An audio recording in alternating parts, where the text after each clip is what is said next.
Hello, my name is Joanna. I'm the Missions and Marketing Director for the Lantern of Saybrook. Welcome back to Joanna's Community Corner. We had some great feedback from last week's show. Thank you very much for your support. Please like and share, and let's hear some ideas that you would like to hear for upcoming shows. We want to again thank Dr. Tom DeSalvatore from DeSalvatore Chiropractic. He was so informative. But now let's get to some Lantern news. Dietary has been getting very creative.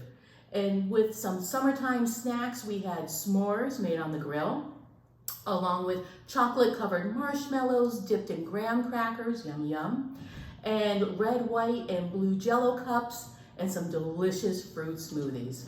Our staff has been diligent in keeping up with disinfecting our communities. The safety of our residents and staff continues to be top priority.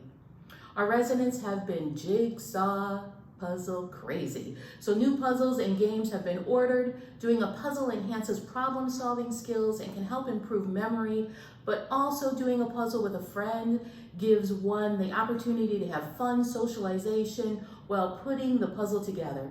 Not to mention how much improvement some of our residents have had, and they actually get faster with each puzzle that's completed.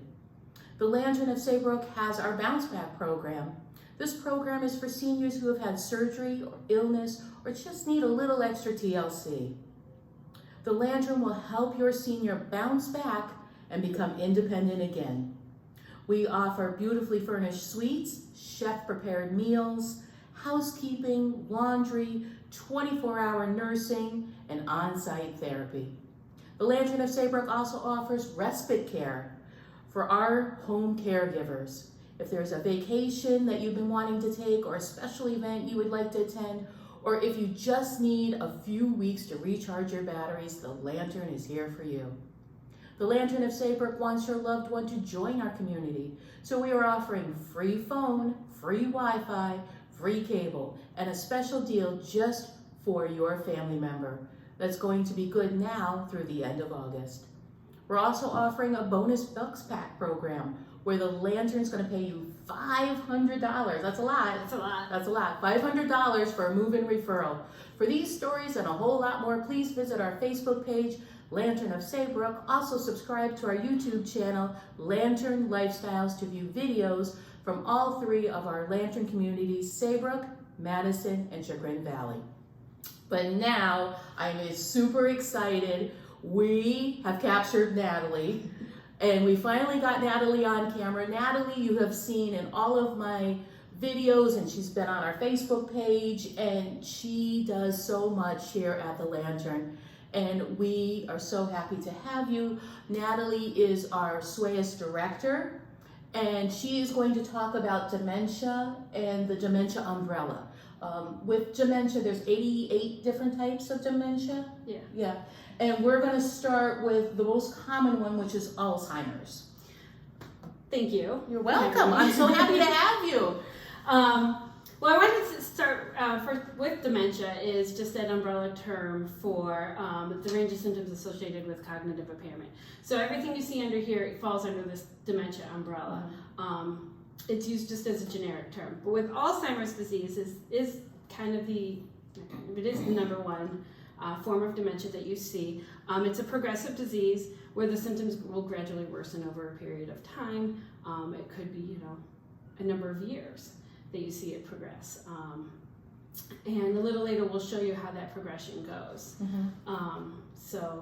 So let's talk about, so we have your basic one, which is Alzheimer's. Now, vascular, what is vascular dementia? Vascular dementia is caused by a blockage or lack of blood flow to the brain. You'll experience problems in reasoning, judgments, and memory. It's most commonly caused by a stroke. Okay. So you'll see a lot of victims of stroke have some form of that vascular dementia. Okay, but not everybody who gets a stroke is going to get dementia. Correct. It just does it depend on what part of the brain it hits? It usually depends what part of the brain it hits. What their age is. Kind of what their age is, what your lifestyle factors have been leading up to it too. Okay. It can be a variety of different things. Okay.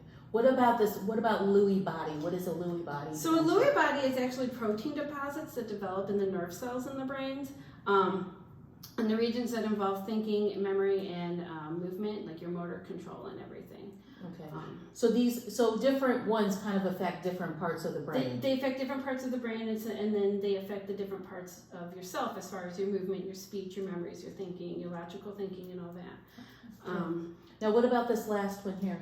So your frontal temporal, or known as FTD, it's another type of umbrella term for a group of uncommon brain disorders that primarily affect your frontal and temporal lobes of the brain, and it's generally associated with your personality, your behavior, okay. and your language. A lot of times with FTD, you lose that language skill, the ability to talk and everything. However, you retain, like you were talking about puzzles before, right. You retain those abilities of doing puzzles. A lot of time you'll see individuals with FTD have a lot of success doing those puzzles, doing those word games, doing those kind of different things that really work your brain, but they lack the verbal skills. They lack the personality skills that go along with it. So a lot of times it'll be kind of Emotionless, yeah. So each one of these affects something different. Yeah. Right. So when you see someone with Alzheimer's, like some people will have like outbursts, and some people will just be calm, and some people will just, so there's not like this is what's going to happen, this is what's going to happen next. It affects everybody differently, right? Right. I equate it to like when you're pregnant, you have that book, What to Expect When You're Expecting. Yes. There's no book like that for dementia, for Alzheimer's, for any of this. Everybody is affected differently. Okay. So you can't say, hey, my loved one has Alzheimer's. What can I expect from them? Well, you don't know. It depends on how it's affected them, what parts of their brains it's affected them, and everything. Okay. That's good. Okay, so Parkinson's falls under the dementia umbrella? Parkinson's falls under the dementia umbrella. It's Parkinson's with dementia. Okay. So not everybody with, same thing, like everybody that has Parkinson's doesn't have dementia. Right. Right. Or do they? No. Not really. Not really. Okay. That's okay. I was just wondering because Parkinson's is one of those things that you wouldn't think would fall under the dementia umbrella, but it does. It does. Anything that kind of affects associated with any type of cognitive impairment will fall under that. Now, so how does drugs and alcohol affect the brain? So we all know what drug and alcohol does to us or our brains when we consume it. So this is kind of one that is not obviously a hereditary one. Mm-hmm. Sometimes you'll see with dementia that it can be hereditary. You have that where people test for that gene for Alzheimer's and all that. Drug and alcohol is one of those that can be kind of preventable depending on your lifestyle. So this is definitely just lifestyle. And this is pretty hardcore drugs and alcohol. Pretty hardcore, yeah. Pretty hardcore drugs and alcohol. Okay. And then we have our MS-related dementia, your disease-related dementia, and then your mixed dementia, where you may have Lewy bodies with FTD, or you may have kind of. So you can actually have 2 or more different types of dementia. Sure. Okay. Because people were thinking, well, I just have Alzheimer's, and then that's you can show stages of others, or Parkinson's and Alzheimer's, Okay. All right. Let's see what dementia looks like in the brain. All right.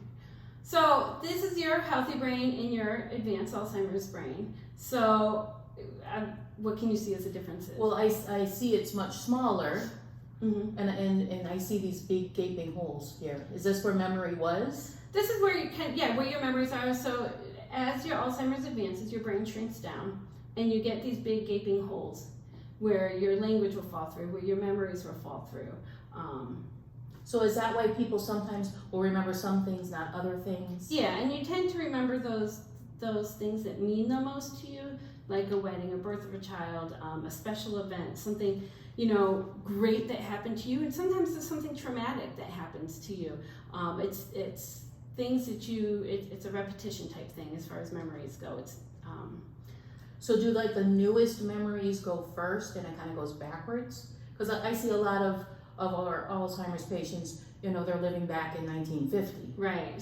So it's hard to retain those short-term memories, but it's easier to remember your childhood and remember those memories that you've thought of Yes. through the years, and you've maybe told the stories of, several times through those years. So when someone is talking about their husband and the husband has passed away, should you tell them that the husband passed away or no? No. So a lot of times with dementia, you need to meet the person where they're at. You need to be in their reality. Your reality goes out the window. Mm-hmm. And so if their reality that day or that minute is that their husband is alive, then ask them to tell you about their husband. Ask them to share those memories that they have of their loved one. How did you guys meet and how long have you been married? Exactly. Okay. And a lot of times by sharing those memories, it gives them that good feeling and everything. So and that also goes for, say he died 20 years ago. You don't need to keep telling them that it didn't, because no matter how much you tell me that he's passed, they're not going to believe you. No, they're not going to believe you. And let them live in that happy place. It's okay. A lot of people say, well, then that I'm lying to them. But you're not. You're meeting them where they're at. And that's very important, because a lot of people have problems with that, because they feel like they have to tell them the truth. They have to try, like they're helping them bring them back to reality, when really it doesn't. Right. Like I can't lie to my mom. I can't lie to my dad, or I can't lie to my grandma. And like I said, it's not lying. It's living in their reality. Because ultimately, you want to have a person with dementia have as little stress as possible. Okay. So, and also, telling them that they passed away over and over again, then they're in that grieving process over and over and over again. Right. And that doesn't do anybody good. That doesn't do anybody good. And that also goes for like when sometimes they think their daughter is their wife or their... Correct. Yeah. That happens a lot. That does happen a lot, and that goes back to the memories and meeting them in their reality and where they're at. Because if they are in that newlywed stage of their life, they didn't have kids. So right. A lot of times, I explain it as, I know your face. I know you're somebody important to me. You must be my wife, because right. I don't have kids. Right. Or you must be my husband. And that's very hard for like the kids to accept. It is. It is a hard thing to accept. What I like to say is they're recognizing you as somebody important. As somebody important. And I feel like it's a feeling. Like, I know this person's important to me. Mm-hmm. I don't, almost like I don't want to disappoint them by not knowing, so I'm going to assign you a name of somebody that I know. Giving them the importance. Giving them the importance. Okay. Because a lot of kids get upset when they can't remember their names and right. and they can't remember their but don't be upset about that. No, I think it's important to realize that they're recognizing you as somebody important to them. Okay. We got to get rid of we all want people to remember our names. It's a natural thing, to feel important. You remember somebody's name. Mm-hmm. But it's more I remember your face, or I remember how you make me feel. Yes. You make me happy. You make me happy. You make me feel loved. You're kind. You take care of me. Exactly. Okay. Exactly. Yeah. That's the most important. Important. We're going to move on to parts of our brain that affect dementia. So, explain the brain. Well, brain is very complex. Yeah. So a couple parts of the brain that are important to dementia. We have our cerebellum, which sits right down in here. It sits at the back of the head, under the brain, and it controls your balance and coordination. Mm-hmm. It's what makes you stay upright and walk straight and not fall down all the time. So when that is affected by dementia, it affects someone's ability to walk, somebody's ability to feel stable, to take care of themselves. However, it is really solely affected solely by dementia. There's usually another factor that comes into that. So you have your cerebrum, which is your largest part of your brain, right in here. Now this is what most people assume is just the brain. We don't realize that there's other parts. Correct. And it is responsible for thinking and actions, basically. Everyday life. Everyday life. It shrinks due to the decreased ability to use that part of the brain. And so a lot of what we say here with your brain, if you don't use it, you lose it. Mm-hmm. Well, this is where you lose it. And that's kind of like on the slide before where we saw it shrinks when we saw like the gaping holes. Exactly. Okay. So it's due to miscommunication in dying neurons is where you lose the ability to use those parts of the brain. So when that shrinks, we lose the ability of these areas of the brain to function. So just like you saw in that picture. And then we go to our amygdala, which sits right in here. It's this little kind of brown pocket thingy right in there. It works to combine memories of events throughout the day to form new memories in the brain. So this is where your short-term memories are found. Okay. It does not form new long-term memories immediately, but it goes back to that repetition. When you, it's like when you learned the math facts in school and you had to memorize your multiplication table. Through repetition, you learned how to do it. Through repetition of those memories, then those get formed into your long-term memory storage. That's why, like, I see like a lot of our Alzheimer's patients can still tie their shoes. Right, that's a muscle memory. That's a kind of like you just do it without thinking. How a lot of times can get dressed. You do it without thinking. Right. So then you have your hippocampus, which is this blue area right in here. It plays a key role in the formation of the new memories. And in the detection of new surroundings, occurrences, and stimuli. So in those people with Alzheimer's, severe shrinkage is prevalent in the hippocampus. So you'll see a lot of shrinkage in here with people with Alzheimer's disease. I referred to this a little bit earlier. Now this is where a lot of confusion comes. Right. Because there's 7 stages. Correct. Okay. And most people, stage 1 and 2, you don't even know anything's happening. Well, stage 1 and 2 are kind of like your normal. You have your normal age forgetfulness. There's no cognitive impairments in those stages. When you start to see something is in stage 3, your MCI stage, which is your mild cognitive impairment stage. It's kind of like something's off, but I'm not really sure. Could be dementia, couldn't be dementia. I'm not sure. I always say it's kind of that seesaw. It's gonna where the family's like, scale. you know, I think Something's off, but they still have that sharpness. Yeah, they're still sharp. They can hide it. They're doing good. Yeah, and a lot of them are very, very good at hiding it because they don't want anyone to know that something's going on. Exactly, and and that comes to a lot of times where it's like, oh, my dad was great, and I don't know what happened, and now all of a sudden, he's in here, you're stage 4, and he can't take care of himself, but he was normal. Yeah, and that's because they learned to hide it very well. Yeah. So in your stage 4, and a good way to kind of figure out where they're at is you look at the years. So in your stage 4, they act like a 4 to 10 or 12-year-old. It's your early stage, and you'll see a lot of 10 and 12-year-old behaviors in there. And then you go to your stage 5, which is your middle stage, where they're living in the moment. It is all about me, me, me, me, me.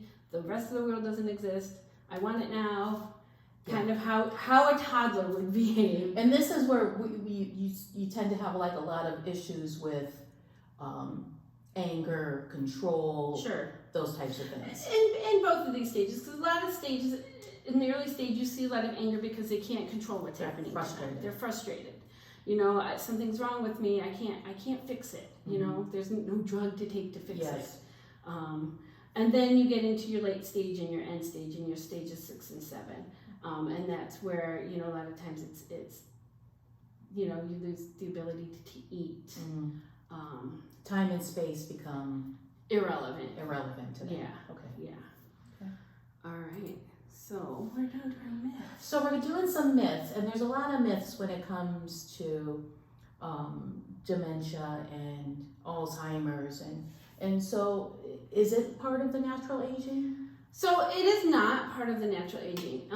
Occasional forgetfulness is normal. Like, why did I walk into this room? I can't remember, you know, type of thing. And we always like to joke, I must be getting dementia. I can't remember why I walked into this room. You know, we've all left like the pot on the stove. We all have forgotten our keys somewhere. And a lot of times it's due to stress. Yeah. We forget things. You got too much on your mind. You're thinking about what's the next thing you need to do instead of finishing the task that you were doing. So there's that normal age forgetfulness. It is completely fine. Yeah. We all do it. However, dementia is more than occasional forgetfulness. It's a consistent lack of awareness and is progressive that can only be, it can only be diagnosed by a doctor. So, Okay, so how do they diagnose it? they run a series of tests. They like to do the MOCA test.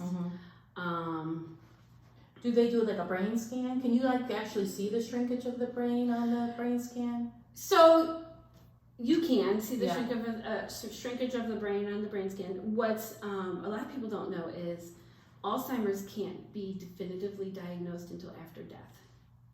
Oh, no, I did not know that. Okay. It's when they look at the brain after death is when the definitive diagnosis is. Oh, okay. No, I did not know that. And I'm sure a lot of people didn't know that. So myth 2, dementia is not fatal. So the reality is dementia has no survivors. The disease destroys brain cells and causes memory and behavior changes as well as a loss of body function.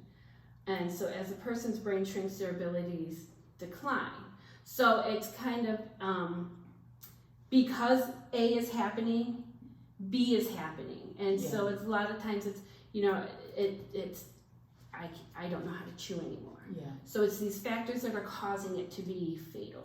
Yeah, they're forgetting to swallow. They're not hungry. They don't want to eat. They don't want to drink. And that's what causes it to be fatal. And a lot of times they have a comorbid condition, something else that kind of is going along with the dementia. Conjunction with. Exactly. In conjunction with. Exactly. Okay.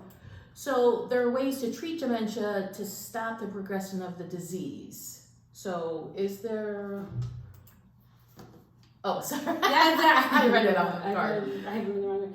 So there's currently no cure for any type of dementia. There are a few drugs that will help to slow down the worsening of symptoms, but they only work on about half the individuals.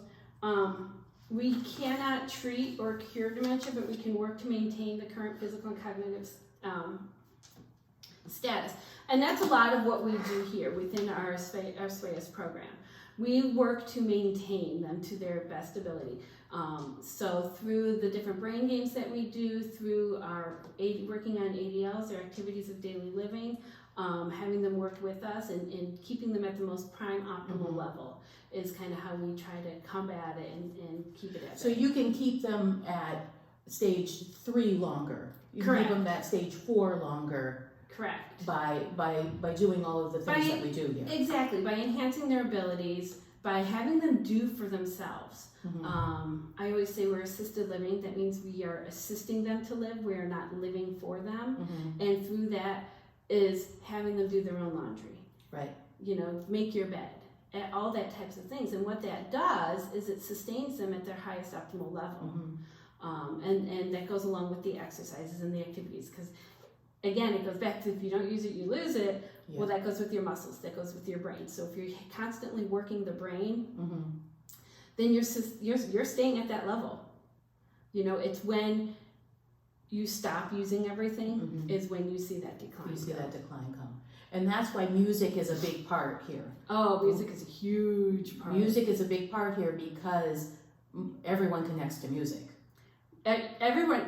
Yes, I don't think I've seen anybody who hasn't connected to music. Yes, everyone connects to music. Music is an interesting thing with the brain because you can have somebody who is completely nonverbal, can't express their needs, can't express their wants, can't have a conversation with you. But you throw on their favorite song, and man, that voice comes alive. And start singing and know every single word. So it's really a fascinating thing. I want them to do more studies on it because it really does, you see them light up whenever, their music comes on. Yeah.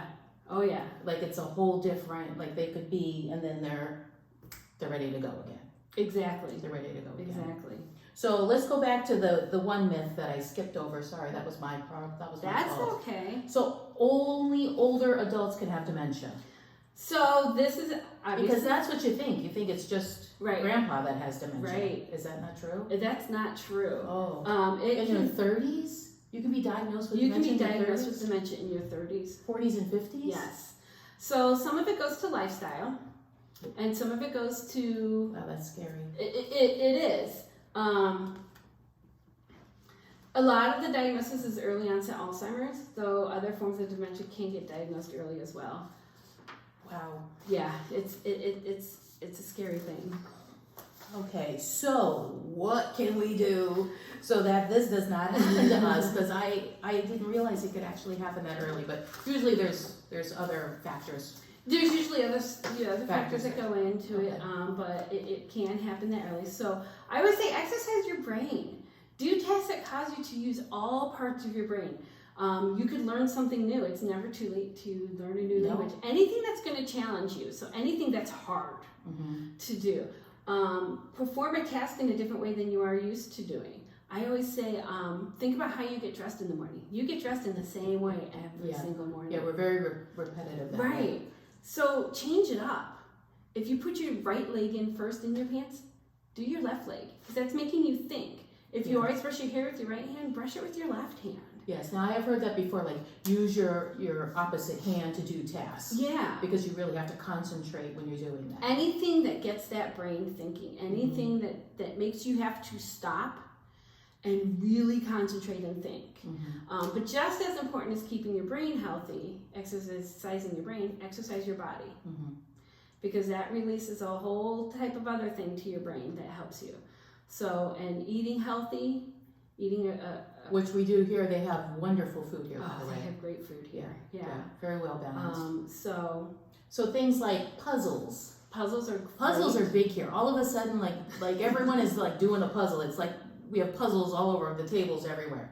But waiting to be glued. Waiting to be glued so we can hang them all up. Puzzles, circle words, crosswords, Play-Doh, painting, Sudoku. That a lot of people like to do. That's a great one. That one's hard. That one challenges me. That one challenges our brain expert Natalie. That's hard for me. That one's hard for you. But like any of those things, reading is very, very important. Reading is great. And if you have a loved one who is suffering and you're doing reading with them, a good activity or a good exercise to do with them is recalling what they're reading. Oh, so we have to try to remember what they actually read. Yeah. And it can be read a paragraph and stop and ask them questions about what they've read and things like that. But you can do that to yourself too. Yeah. As you're reading, stop and do a little recall. Because we've all done that. We've all been reading a book and then your mind goes off. It starts to wander and everything. So you can somewhere. do a little recall with yourself too. Yeah, but the lantern is really good at, we come up with all kinds of different activities and, everything is going on here and it's really always a lot of fun. And even during the COVID, we've managed to keep everything fun and light and, we're there for that. What are we going to do, Right. So I want to thank you for joining us today. You were so informative.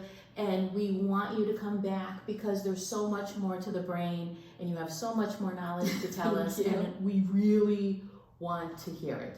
So until next week, we say good afternoon and good memories.